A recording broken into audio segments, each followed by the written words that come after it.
اولنې درخواست ما دا وکړ چې تمام قوم پرست تنظیمونه د یو شي د پښتون په نوم باندې سیاست روان دی خو جدا جدا پرواز دی محمود خان اچکزی ایمل ولی خان منظور پشتن محسن داول او نور د پښتنو په نوم چې سیاست کوي دا د یوې کمرې ته ننوځي قرآن دی وکړي عهد دی وکړي طلاق دی وکړي چې د پښتون په نوم به سیاست نه کوو د پښتون مسله به حل کوو دوی چې قرآن او طلاق وکړو بیا د دې پښتنو چې کم سیاسي او مذهبي لیډران دي مولانا فضل الرحمن سراج الحق اسد قیصر د پیپل پارټۍ مشران او د مسلم لیگ د دې صوبې مشران دا د ځان څخه په یوه کوټه کې کښېنئ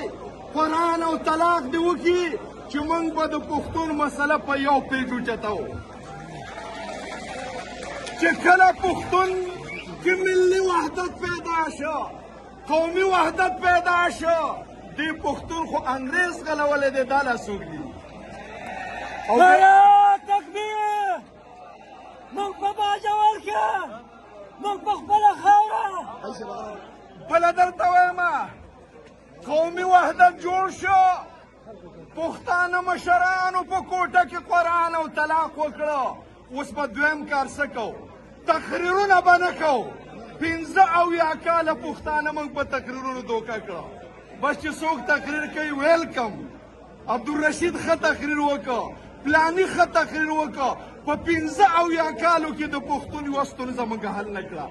تش تقریرونه دي تقریر به نه کوو څه به کوو دا پښتانه مشران به لاړ شي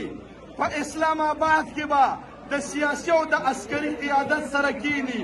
د عین کتاب به راواخلي پاڼې په پاڼې به یې واړئ د آرټیکل 1 نه به شروع وکړي چې د پاکستان عنوان متعین کوي آرټیکل 2 ته به راشي چې د پاکستان جغرافیه متعین کوي آرټیکل 3 ته به راشي چې د پاکستان نظام متعین کوي آرټیکل 4 ته به راشي چې ماته کوم حق راکوي آرټیکل 9 او 10 ته به لاړ شي دې واکدارانو ته به موږ ووایو دا د پښتانه مشران به ورته ووایي چې یا په دې عین عمل وکړه ما پښتون له خپل حق راکا ما ته د ژوند حق راکا ما ته د پاکستان د عام شهریانو حق راکا او که په عین عمل نه کې نو د عین نه بغاوت اعلان کا او که تا اول بغاوت اعلان کو بیا به زه مجبوره شم زه به بغاوت کوم اړی ګړی به جوړ شي زه په اور کې ولاړ یم ته به راسه ولاړ دا خبره سمه ده که ورانه ده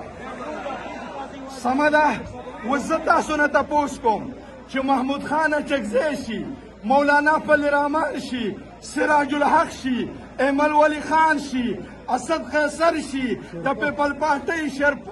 مشران شي شیرپاو شي د مسلم لیگ نور مشران شي او په اسلام آباد کې د دوی سکینی او دا سترګې ورته سرې کړي او ورته ووایي چې یا په عین دسخط کوه یا د عین نه بغاوت کوه دوی به بله وکړي رښتیا ووایي زما وروڼو د مسلې حل دا دی که حل کوئ که نه حل کوئ راځو په چوکونو کې به تقریرونه کوو خبرې به کوو خو حل کېږي نه حل یې دغه دی چې ملي وحدت به جوړی تقریر به نه کوو په اسلام آباد کې به په عین فیصله کې دا خبره ټیک ده که نه ده موږ د دې صوبې ټول پښتون قیادت ته دعوت ورکوو د باجوړ له طرفه چې یو شئ او زما وروڼو په دې ورځ باندې چې د 30 جولایي کومه سانحه شوې ده 250 لاشونه مو اوچت کړي دي 80 شهیدان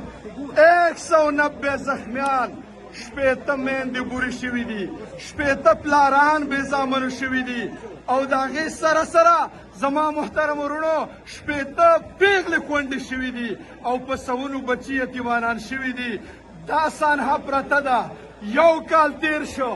2 اخترې تېرې شولې د دې قوم بچي په اختر کې ښایسته جامې واغوندي چکرې لګوي سیلونه کوي زما د شهید بچي هغه د پلار په قبر باندې جړاګانې کوي موږ دغې حکومت ته د قوم نه د میډیا نه امګیلې شته دی میډیا ما ته هغه اهمیت نه دی راکړی کوم چې یو عام سړي ته ورکوي د میډیا سره زما د شهید دپاره ځای نشته دی د ضیاء الله جان دپاره ځای نشته دی حالانکې د هغه مورم د باجوړ ده پښتنه ده د مجاهد کور والا ته دوه لاشونه پراته دي یو طرف ته د ګلاب په شان بچی دی بل طرف ته بادر خاوند دی زما په رحمان آباد کې د یو مور مخې ته 3 ګلالي ماشومان پراته دي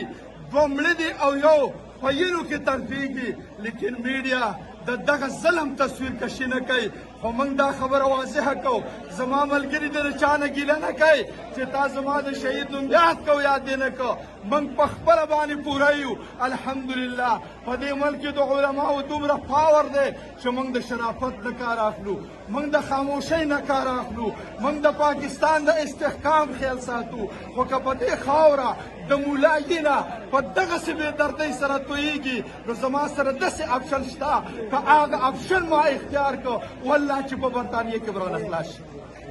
خبره نشته نو انشاءالله د امن دپاره به